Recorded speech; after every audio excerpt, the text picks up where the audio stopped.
pisah jo. Kali lian lagi luar jo makan tahu. Anang kadili jo ko na pagubah nampak do ne ya. Kini ko la pulang lo la sekian lama kita bisa. Citu bagu jo kini kata nang. Oh, citu na mau jawan bawa dari tanah Subarang. Tua. Entah jola na dari ko entah berantah atau di mana lo.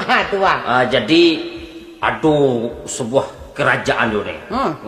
Kayak gimana jo kini? Yo, kerajaan. Iya lagi aja. Oh, Rajo tu punya sangat putri, sangat cantik sangat molek Oh lah.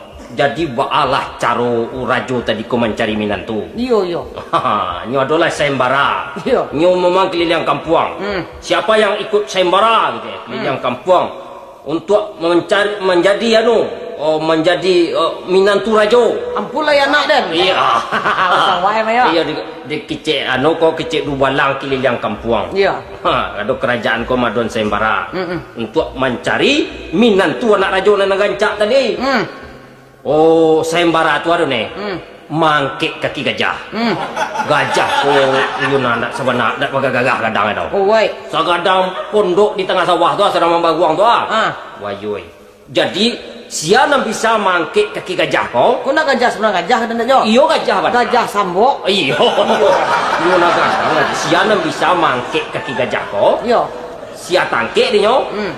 Itulah orang yang dipilih untuk Minantu Rajo. Minantu Rajo. Iyo. Mendaftarlah orang tentang segadang Rambo jo dia ni. Iyo. Sadang Arnold suasana sigar tu kan.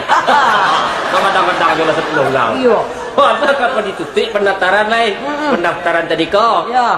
Tiba lo orang kampung, orang piaman mah. Ingin dia aja dan ya. Hanya mendaftar lo. Rajo boy quick.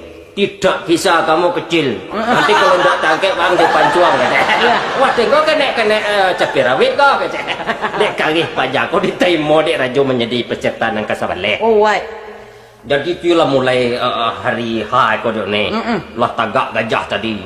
Masyarakat orang kampung la berkumpul di lapangan. Menonton kejadian menonton tu. Diimbau dek protokol Peserta nomor 1 silahkan mengangkat kaki gajah. Lah diangkat. Sampai ke nomor 10. Sampai 10. Enggak tangkik dia seorang lah dah. Malah disipak dia gajah tu guys. Jadi orang awak kau kan jadi dia ni. Inilah peserta nang kasaboleh. Orang bertepuk tangan sorenya tu. Pajaku lebih bedarnya. Itu pikir orang. Mengalaman yang lu kuah. Iyo dia.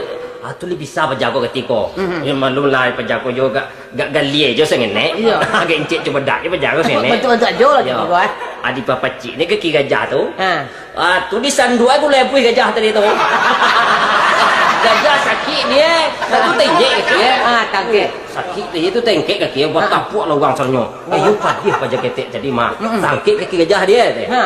Oh kira dia ni buat tapuk orang sornya tu berarti itulah sahnya jadi Minantu Rajo. Iya. Kira nampak di balang seorang. Curang raja kecek. Oh, batu je. Ya, itu kace papuih gajah tu ditinju tampung dua kaki gajah tangkek kaki kecek. Tu balang kau. Ya, batal kecek ya. Batal kecek Rajo. Tu. Kini ulang peserta nomor 1 kau sampai balik kecek Rajo kau. Kini siapa yang bisa menggelang kepala gajah kau? Nyolah yang berhak menjadi menantu ambon. Jadi ulang lo balik 1, 2 sampai 10 ada pandai menggelang apa lo gajah kau dah. Melawan gajah kau lagi nyaw. Iya. Tiba perjalanan ke sebelah tadi. Ada di bisiak dia ke telinga gajah dia. Bal gajah. Dan tinju gajah papu yang melihat. Gajah sakit dia tu menggelang. Mana dia jauh ya. Betapuk lo kau. Akhirnya menang berjalan.